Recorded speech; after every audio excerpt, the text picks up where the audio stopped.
Hey! So the third Deltävling semi-final heat of Melodifestivalen 2017 happened in Saturday in Växjö, and overall it was probably one of the best heats so far, but I'm hesitant to say that because last week was the Malmö heat. I'm sorry I didn't upload a review. I was in Malmö for the show. I'll put some pictures up in the side of the show. I got some good shots of Lisa Ajax's performance. It didn't work so well because I needed flash and the people in Malmö did not like the flash, but hopefully I can show you some videos and try to get a really quick review at the end of the Malmö heat. So if you want to see that, you can continue to the end. This video will stop before that. Anyway, let's go to semi-final 3. So I'll be doing this in the running order, which means we start with Robin Bengtsson and I Can't Go On. And boy, this was a good show opener. They've been really good show openers so far in Melfest this year, and to be honest, I'm gonna say it. It's been a pretty lackluster Melfest year, and Robin Bengtsson, welcome back. This is the Robin Bengtsson song I would have wanted. I love Stevie Wonder. I love like his stuff before Constellation Prize, and this is more Robin Bengtsson. I don't think he actually, I think he said in interviews Constellation Prize wasn't him, and this is more like him because he can bring it down when he wants to, and this staging was really good. He looked so stylish and beautiful, or in his words, so fucking beautiful. He had an amazing performance. I love the fact they started behind stage and then ended up on stage just in time for the first chorus because it wasn't too much. And then with the what's it called? Treadmills. That was really good. Zoe it's Robin Bengtsson in the house, and he brought it so much better than Zoe did last year for Austria. She didn't even bring the treadmills to Stockholm and perform with them. Robin's just too next level. Maybe that's what they did with the treadmills that she didn't use. Maybe they just gave them to Robin. I really loved the part in the second verse where all the dancers sort of go ooh, ooh, and then there's just that crowd shot. It's hard to just forget. It's hard to just pass by, but the crotch shot, okay. I also really love during one of the choruses, like the sort of post-chorus, he like just goes on just like straight to a camera on just one, like for like 2 seconds. That just. Anyway, song 5 was Snurra by Krista Siegfrids. By Krista Siegfrids, my best Finnish accent, mina reka Suomi, and I understand why this came last. Please, Eurofans, do not type in the comments, all caps, you should die. Justice for Krista. Okay, I like the song. I also really like Faller, but I think Cinnamon Jord was very cheap. It felt expensive at some parts, but then the sort of kids' toy box sounded fucking.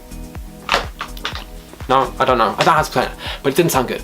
And then it was staged well. She performed the hell out of it, and she looked like she was having so much fun. Krista is an amazing performer. The song was not good though. The song was not up to standard, and she should come back as a host and perform, do those big numbers, because that's what she does best. If she wants to compete, go to encore. I know Melfest has always been a dream, but Melfest has moved on. It's gone past her. She's done that. She's not as good as the other people. I don't want her to take a space of a Bob instead, and that's what I fear this did. Anyway. The kaleidoscope thing was a bit over the top. It was a bit cringy when she just came over with a big sort of barging everyone through in a fucking supermarket Black Friday sale. Just dun dun dun dun dun. It was a bit over the top, a bit unnecessary. What else? Krista, I'm sorry, but I just didn't like it, and you can do better than this.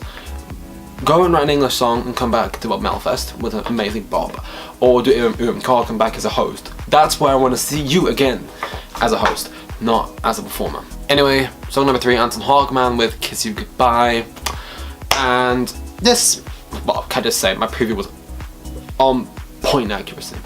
Shawn Mendes copy. Shawn Mendes looks like him. It's going to be stripped back. It's going to be quite simple. That's what it was. It was a good song. It was a good song. It was staged pretty well. I liked the bit at the start where the camera sort of goes along by the LED lights. That looked really nice. Anton's a good performer. He can sing well. I like the thing where it's like hello something, hello this, hello that. It was a bit like Erik Segerstad from the other year. Erik Segerstad from the other year. What's that? Hello Goodbye. That reminded me of that. And also Mattias Andreasson was a stand-in on the dress rehearsal, and that's amazing when he does that. But I hope Anton comes back. He's very much himself. He's not doing what a record label wants him to do, like Anton Iovata Oskazia. He is himself. Anyway, song number 4, Gravity by Jasmine Kara. Bitch, I wanna fight someone over this. This was a bop. And it snatched me too hard. Best performance of the night, best song of the night, best chorus of the night. Why did they come 6th? When the little crumbs, red multicolored crumbs, spill out the stage and come towards the camera, that got me too hard. I went, and then when she stands there and the stage spins around her, that got me as well. But I'm so disappointed. This was one of the best songs, I think, of Melfest 2017, and it's just slipped out of our hands. This hasn't happened in Melfest for about a year. 2016, I understood why every song went through. Maybe not Dolly Style, but I understood why every song went through. My favorites, okay, Smiler was probably one of my only favorites that didn't make it through the semi. This year it's been Amare, it's been Gravity. I understood why Amare didn't go through though. Gravity was amazing. Jasmine was in red. Red is the colour of blood. She needs to punch someone and find out what happened, because this seems like something went wrong. The heart was beating so hard in the corner, and she was amazing. They picked a horrible part for the recap. SVT seemed like they wanted her to do so well. They gave her probably the best stage show. They probably put money into getting the crumb thing, and then the whirlpool looked extensive, and the part where the stage spins, that was like an animation, completely separate thing that she would have had to film and produce herself on the side of the show, which SVT may have organised. Why did this happen? Why did she do so bad? I don't know. She should come back with a vengeance. Anders Viditov, it's essential that he stays with the contest, because he might write some bangers, and they need him to make Melfest better. So it was very important that this song did well, and it should have done well. Gravity A, I was watching that until about 1 AM Saturday night, and it was amazing. I love that song so much. And it's the most underrated song of 2017. Any national final, this was amazing. I've only really been keeping a track of about 4 national finals. AC Laul and a couple others I can't really remember. Anyway, AC Laul I love. Anyway, Jasmine Kara, you better come back next year. Do a Molly Pettersson Hammar. Do a whatever. Just come back. Because this song was so good. And you did not deserve to come 6th. Behind Uwe. Behind Bela or Filippa. Behind Anton. Behind the Foo conspiracy. Quoi? She's half Iranian. She was bringing the heat of Växjö. Anyway, I'm getting too passionate in this. This deserved to go directly to finale. The audience poll the day before normally gets it spot on. It got this one completely wrong. It put the 2nd place just behind Robin Bengtsson. What happened? Come on. This was amazing. But we have to move on to song number 5, and bitch, I don't want to talk about this.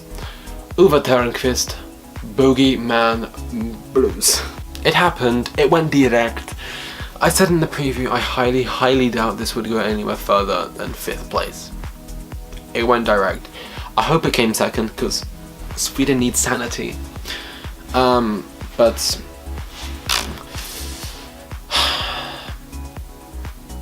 no. That's all I can say. It's just no. Sweden, what are you doing?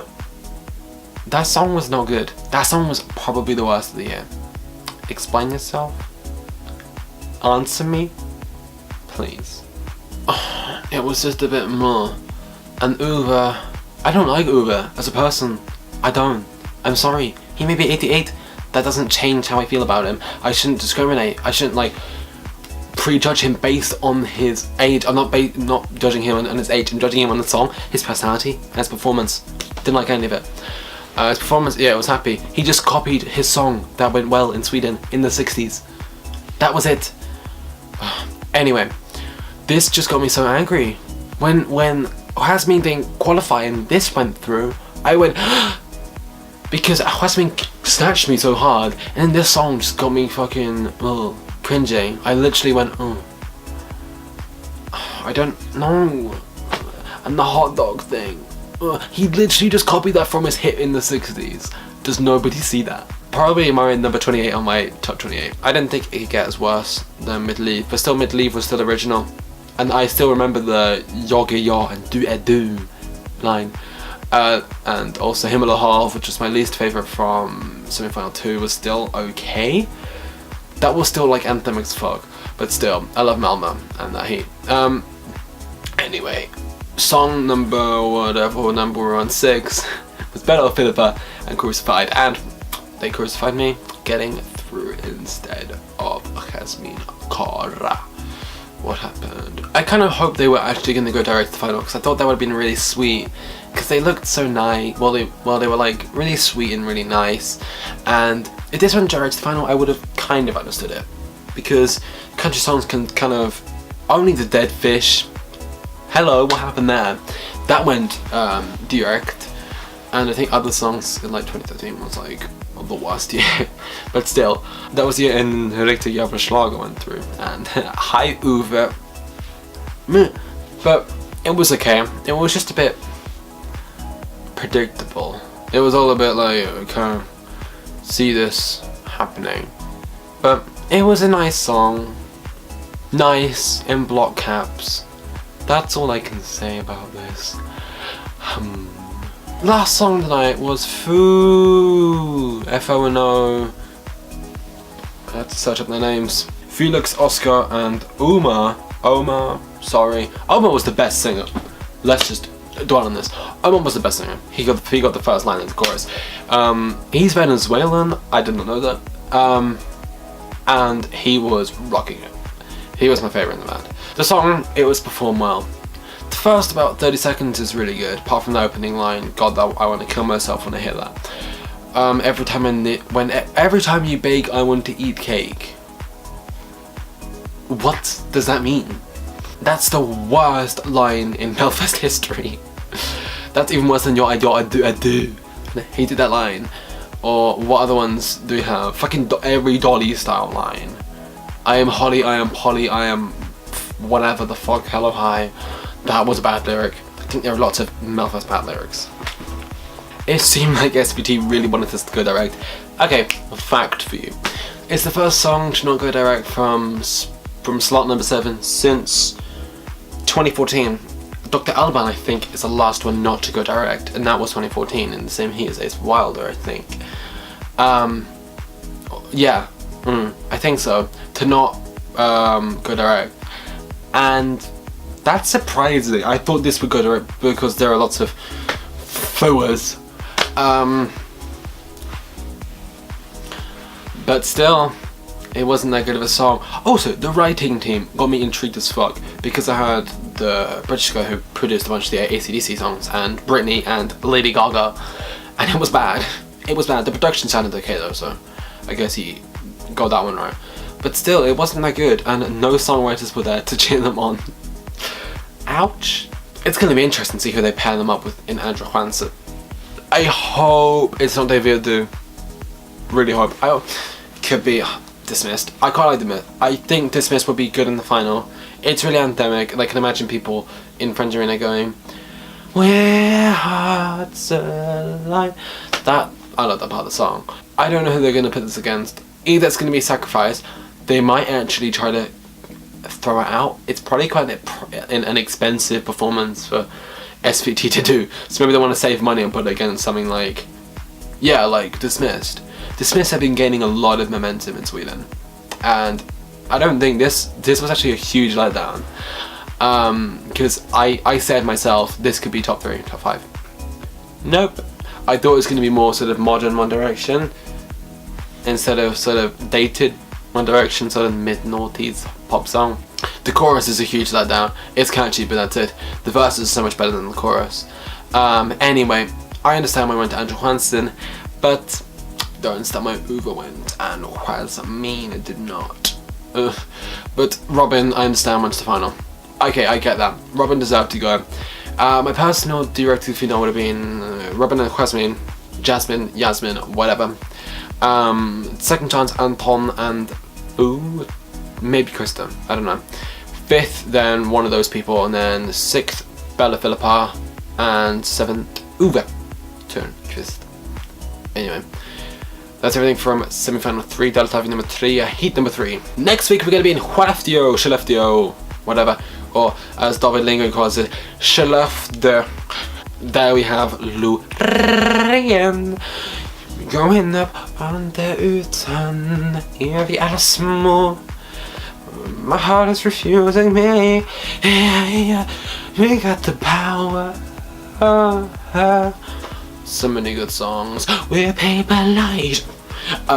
So many good songs from Loreen, and I love Loreen so much. And I hope this is okay. I'm gonna say, Euphoria was not that good, and I think it's gonna be. I hope it's more than Under Utan Paper Light. Semifinal 3. Let's do semifinal 2 then. So, tack för att tittar. Whatever. And hej då.